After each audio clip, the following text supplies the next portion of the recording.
বড় তো হইতেই চাইছিলাম। বড় হওয়া যে এতটা যন্ত্রণা তা আগে জানতাম না।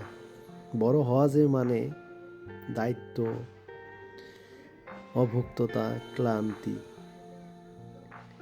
এবং অন্যের দায়িত্ব নেওয়া, এটা তো আগে জানতাম না।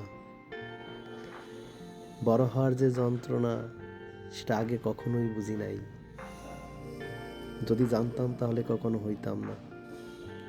এখনো যদি সময় থাকতো ছোট হওয়ার, তাহলে আর একবার জন্ম নিতাম, কবির ভাষায় বলতে হয়। শান্তি নাই আর আগের মতো, শুধু ক্লান্তি। হাসি নাই মুখে।